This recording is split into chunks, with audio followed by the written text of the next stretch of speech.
High আসলে আমরা কোন দোয়া পড়ব বা কি আমল করব।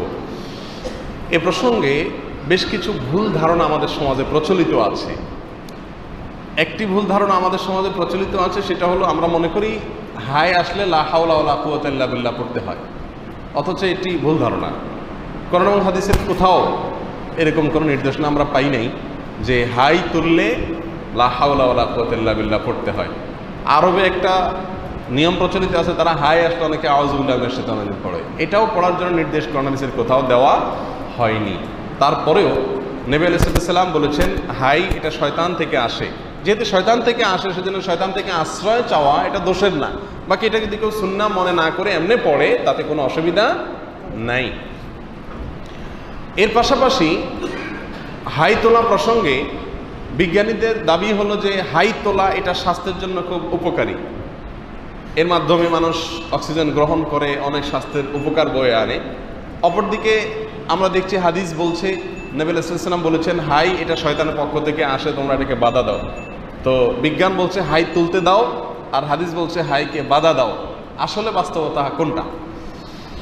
এই প্রসঙ্গে ইমাম নববী এবং আল্লামা মানাবী রাহিমাহুমুল্লাহ তাদের এবং আরও বেশ অনেক উলামায়ে কেরামের কিছু ব্যাখ্যা রয়েছে। সবগুলো ব্যাখ্যাকে সামনে করলে যে জিনিসটি ফুটে ওঠে সেটা হলো কোনো প্রকার কন্ট্রাডিকশন নাই বিজ্ঞানের সাথে, রাসূল আকরাম সাল্লাল্লাহু আলাইহি ওয়াসাল্লামের হাদিসের সাথে কোনো প্রকার সংঘর্ষ নাই। আর সেটা এভাবে যে অতিরিক্ত হাই আসা এটা বিজ্ঞানও বলে স্বাস্থ্যের জন্য ক্ষতিকর, এবং সীমাতিরিক্ত হাই এটার ফলে নানা রকমের সমস্যার সৃষ্টি করে। অনেক বড় বড় রোগ আছে শরীরে, সেটা ইন্ডিকেট করে বেশি হাই আসা।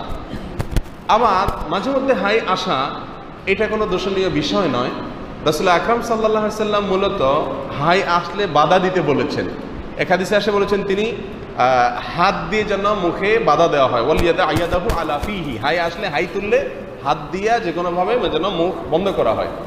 আর সেটাও বিজ্ঞানসম্মত, এই জন্য যে খুব বেশি সময় যদি হা করে থাকা হয় তাহলে মুখ দিয়ে জীবাণু তো দূরের কথা, মশার যে অবস্থা এখন ঢাকা শহরে, তাতে 2-4-5টা একসাথে ঢুকে যাওয়ারও আশঙ্কা আছে।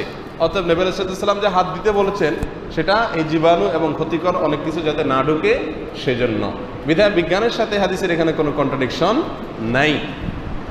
কোনো সময় হাই আসা স্বাস্থ্যের জন্য উপকারী হতে পারে, কিন্তু হা করে থাকা এটা স্বাস্থ্যের জন্য কিনা উপকারী না। তবে বেশি বেশি হাই আসা এটা শয়তানের পক্ষ থেকে। জিনে আক্রান্ত, দুষ্ট জিনে আক্রান্ত মানুষদেরকে আমি নিজের চোখে বহুবার দেখেছি, তারা খুব বেশি পরিমাণে হাই তুলতে থাকে। অনেক বেশি জিনের আক্রমণ যে ব্যক্তিদের উপরে থাকে অনবরত হাই তুলতে থাকে। তো নবী সাল্লাল্লাহু আলাইহি ওয়াসাল্লাম বলেছেন যে শয়তানের পক্ষ থেকে এটা তখন একেবারে দিনের আলো মতো পরিষ্কার হয়ে যায়। তো হাই তুললে আমরা কি বলবো? কোনো কিছু বলার জন্য কোরআন হাদিসে কোনো বিশেষ পরামর্শ দেওয়া হয় নাই।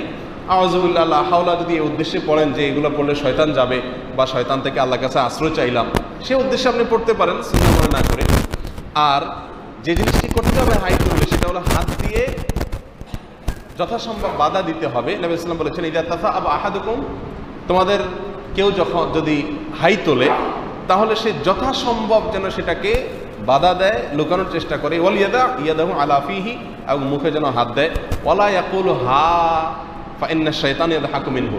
হাই আসলে অনেকে বলে আহ হা, এরকম অনেক শব্দ অনেকে বলে। নবী সাল্লাল্লাহু আলাইহি ওয়াসাল্লাম বলেছেন এটা যেন কেউ না করে, কারণ এরকম করলে শয়তান হাসে। তাহলে হাই তুললে আমরা যথাসম্ভব বাধা দেবো হাত দিয়ে বা কোনো কিছু দিয়ে, আর হা হু এ জাতীয় কোনো আওয়াজ করব না। এ হলো দুটি আমল। আর এর পাশাপাশি শয়তানের থেকে আশ্রয় চাওয়া, লা হাওলা পড়া, এগুলা সুন্নাহ নয়।